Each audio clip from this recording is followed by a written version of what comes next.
Sir, तुम्ही हे काय बोलत आहात? चांगल्या प्रकारे तो भीमराव जात आहे आणि तुम्ही ह्यामध्ये जर काय बोललात तर सर्व काही उद्ध्वस्त होईल. नाही,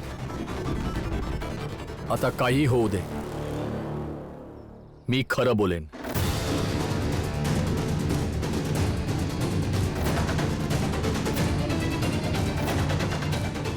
मी भीमरावाला किती त्रास दिला, परंतु आज भीमाने आरोप स्वतःवर घेऊन मला वाचवलं. गोष्ट फक्त माझीच असती तर कदाचित मी पण आनंदित झालो असतो, परंतु आज भीमाने त्या विश्वासाला वाचवलं जो सामान्य रीतीने लोकांमध्ये असतो की शिक्षक प्रामाणिक असतात, शिक्षक श्रेष्ठ असतात. भीम या ग्रॅज्युएशनची परीक्षा पास करू शकला नसता, त्याचा जेवढा आनंद झाला असता त्यापेक्षा जास्त मला त्रास झाला असता की आज मी एका हुशार विद्यार्थ्याचे वर्ष वाया घालवण्यासाठी स्वतःचे पद आणि कॉलेजची प्रतिष्ठा याचा चुकीचा वापर केला.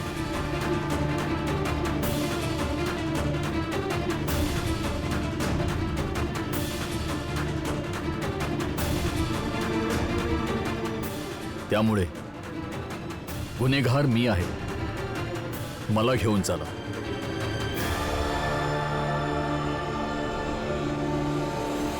या हा भीमराव तर पुण्याला जिंकला.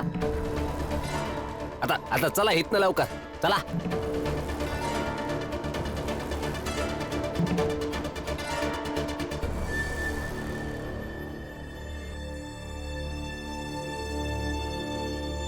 भीमराव, मी लज्जित आहे. मी जे तुझ्या सोबत केलं, कदाचित एक प्रिन्सिपल होण्याच्या नात्याने, मोठ्या जातीचा असल्याच्या नात्याने मला जितके वाईट वाटले नसेल, परंतु मी तुला पुन्हा परीक्षा देण्याची परवानगी देत आहे.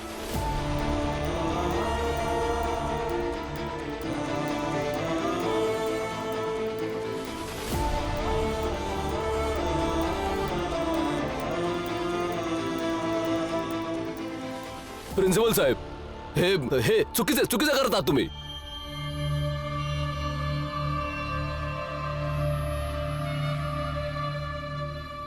मेघनाथजी, आजपर्यंत मी जे करत होतो ते चुकीचे होते. आता मी जे करणार आहे तेच बरोबर आहे. आता तुम्ही भीमरावाला परीक्षा देण्याची परवानगी द्या आणि बाकी या केसला पुढे चालवायचंच नाहीये. खरं तर भीमरावाने पहिल्या परीक्षानंतर सयाजी महाराजांकडे एक पत्र पाठवले होते.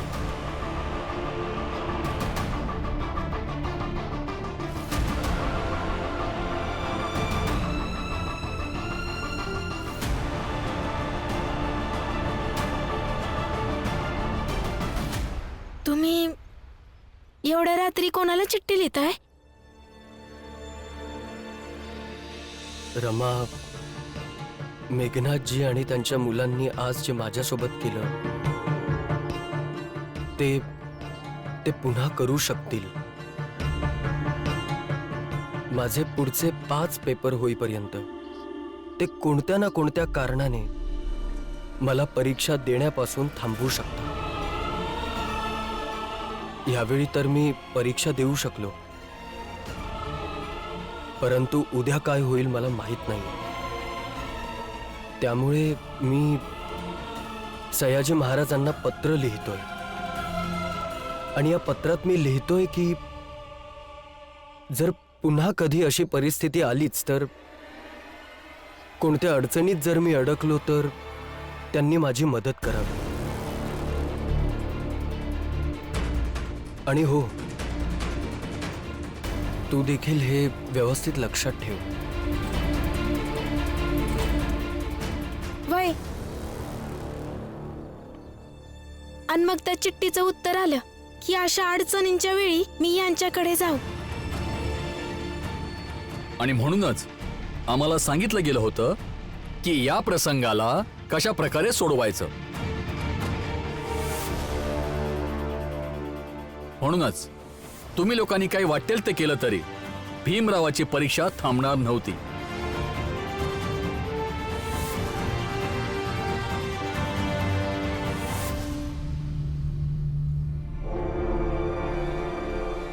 प्रिन्सिपल सर, मला फक्त काहीही करून परीक्षा द्यायची आहे, पुढे जायचंय. माझं तुमच्याशी काहीच शत्रुत्व नाहीये, माझं कोणाशीच शत्रुत्व नाहीये. मला कोणाच्याच मार्गामधील अडचणी बनायचं नाहीये. मला फक्त स्वतःला पुढे जायचंय आणि मला माझ्या जातीतल्या लोकांना पुढे घेऊन जायचंय. आणि आमचा पुढे जाण्याचा मार्ग देखील आम्ही स्वतःच बनवू. तुम्ही बनवलेल्या मार्गांवर आम्ही चालणारही नाही. बस आम्हाला फक्त एवढीशी जागा हवी आहे आणि ती जागा तुम्हाला द्यावी लागेल सर. भीमराव, तू आतमध्ये माझ्या कॅबिनमध्ये चल आणि पुन्हा परीक्षा दे.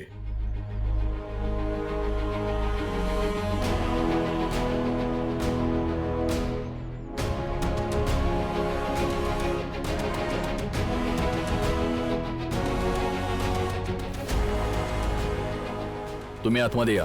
जोपर्यंत भीमाची परीक्षा पूर्ण होत नाही तुम्हाला इथंच थांबावं लागेल. या. तुम्ही परीक्षा देऊन या, आम्ही तुमची इथंच वाट बघू.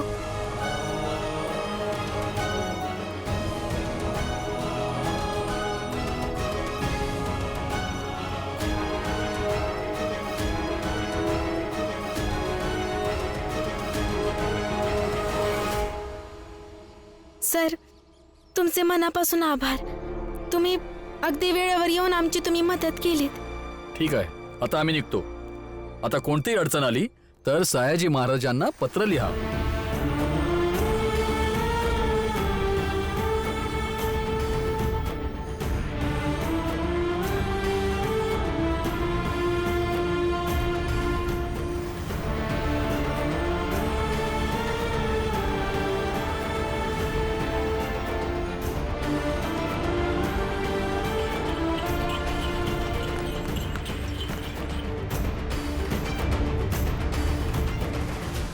चला बाळांनो, बाजूला वा.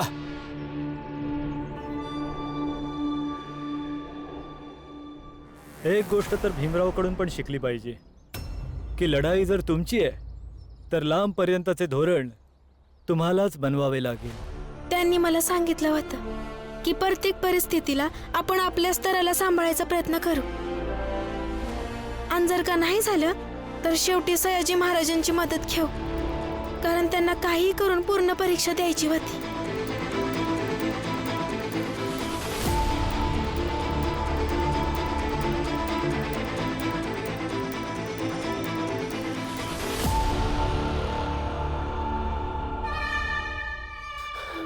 एवढा राग येत आहे ना मला.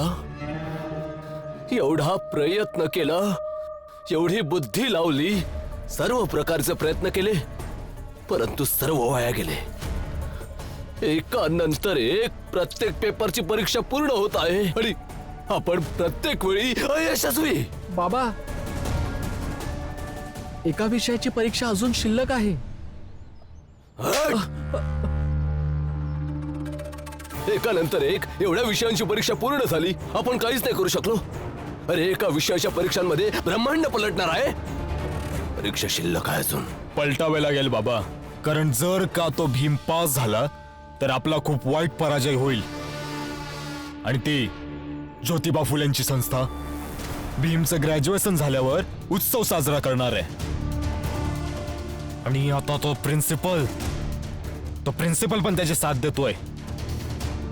जितका उत्सव साजरा केला जाईल तेवढी आपलीच थट्टा उडवली जाईल.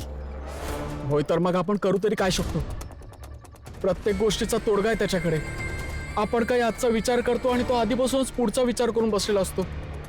अरे, एवढ्या वर्ष कॉलेजमध्ये सोबत राहून काहीच नाही करू शकलास. आता मीच काहीतरी करतो, बघच तू. आणि बाबा, तुम्ही सुद्धा बघा की मी काय करतो ते.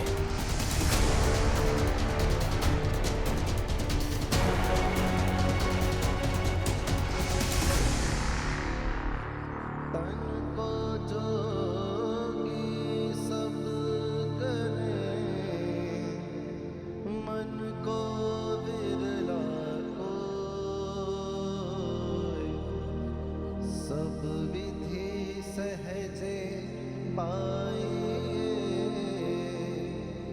जे मन जोगे हो.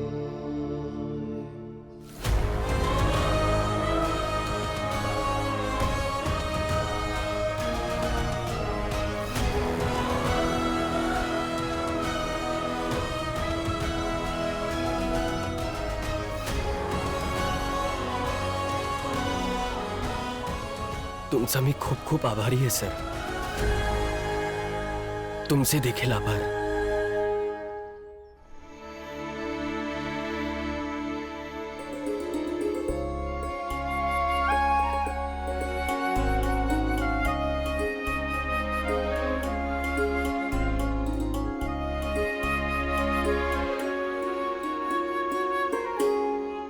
खरंच रामा, त्या अधिकाऱ्यापासून भीमला कॉलेजमध्ये राहण्याची परवानगी मिळवून आज आम्हा सामदेसने एकजूट करून त्या सामदेसने थांबून ठेवणं आणि सयाजी महाराजांच्या मंत्र्याला इथं बोलवून आणणं, ही जी तू हुशारी दाखवली आहेस ना, ती लय वाखाणण्याजोगी आहे.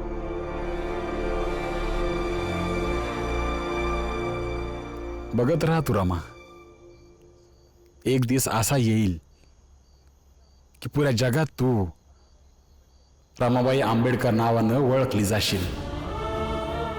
बघच तू.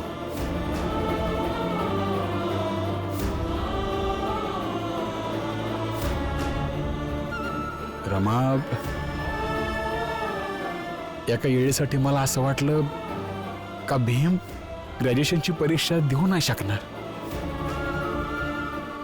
पर तू आज जे काही केलंयस तर ते मी कवाच विसरणार नाही. नेहमी लक्षात ठेवल आणि समदेसनी लक्षात ठेवावं बी लागल. बाबा,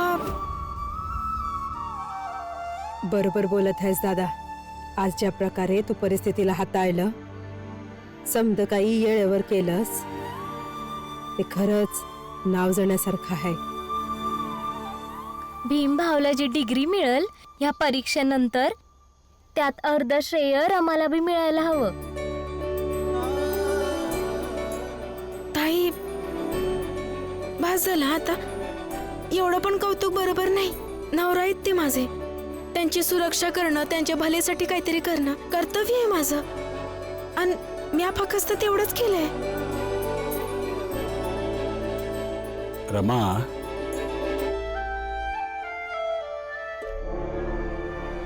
काय आहे ना पोरी, नेहमी मोठी माणसं आपल्या चांगल्यापणाला आपलं कर्तव्य समजून टाळत असतात. पर माझ्या नजरेत तर तू मोठ्या माणसासारखीच झाली आहेस ना.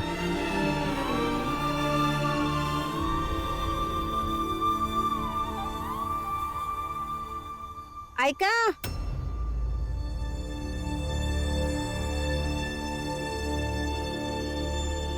हे काय तुम्ही समधी इथं बसला आहेत?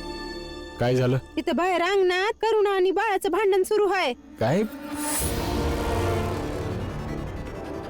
चला बाहेर. पर झालं तरी काय, तुम्ही असं का करताय? तू भीमच्या कॉलेज नंतर कुठं गेली होतीस?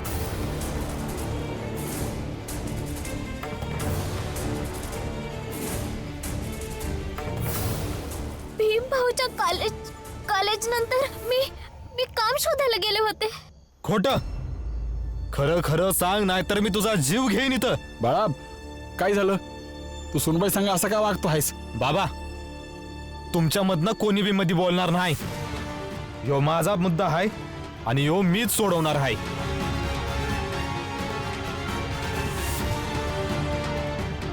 हिला सांगावंच लागल की ही कुठं गेली होती. मी खरं सांगते, मी काम शोधायला गेले होते. परत खोट बघ, मी तुला शेवटचं विचारतो हाय, जर तू खरं खरं नाही सांगितलं ना तर माझ्या परीस वाईट कोणी बी नसल.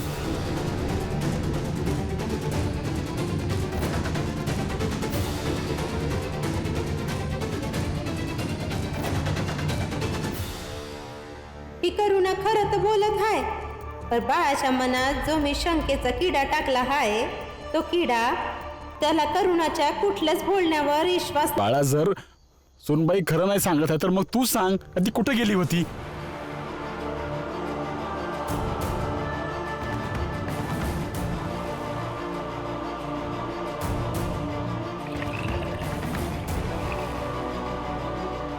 आता काय सांगू की एका पोरा संघ इजला पड हाय.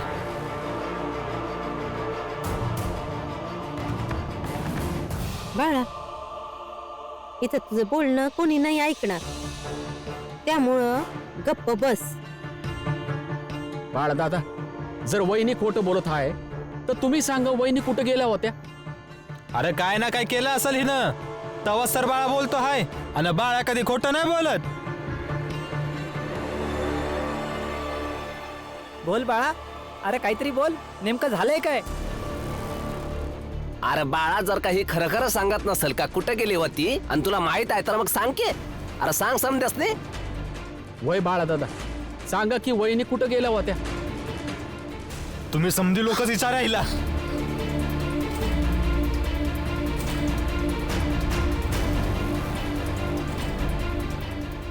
जावा, तुम्ही समधे आपापल्या घरी जावा. जावा. ताई, चला.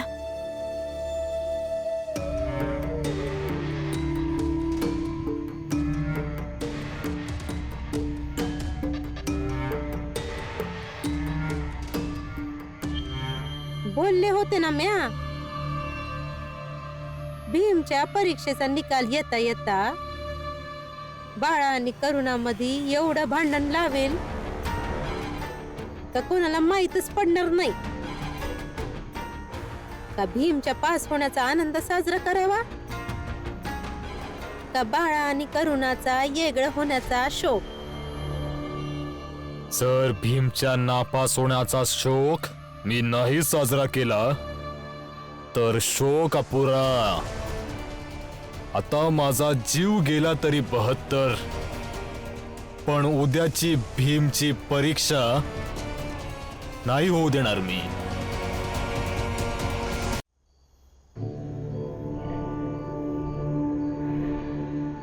दादा, जीव देण्याची गरज नाही पडणार, व्यवस्था केली आहे.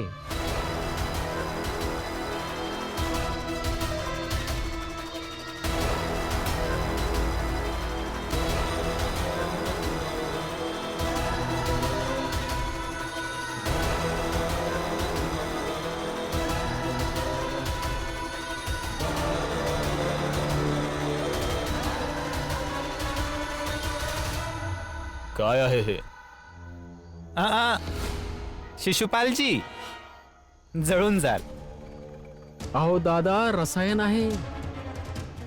अच्छा, तर सर हे जे केमिकल तुम्ही आणलंय याचा काही फायदा होईल की नाही? शिशुपालजी, रसायनशास्त्राचा देखील शिक्षक आहे मी. कशाचा काय असर होईल चांगलंच माहितीये. जर काही रसायन कोणावर पडलं तर कमीत कमी 3-4 दिवस तो काहीच करू शकत नाही, हे नक्कीच. म्हणजे जर आज रात्री हे भीमच्या हातावर, ज्या हाताने तो लिहितो त्या हातावर फेकलं तर तो उद्याच्या परीक्षेत लिहू नाही शकणार. ठामपणे सांगू शकतो, नाही लिहू शकणार. अरे वा, हे तर कमालीचं रसायन आहे. तर महिपाल, आज हे काम तू स्वतः तुझ्या हाताने करायचंय. होय दादा. घायाळ आज फक्त भीमराव नाही, भीमरावचे भविष्य सुद्धा होईल.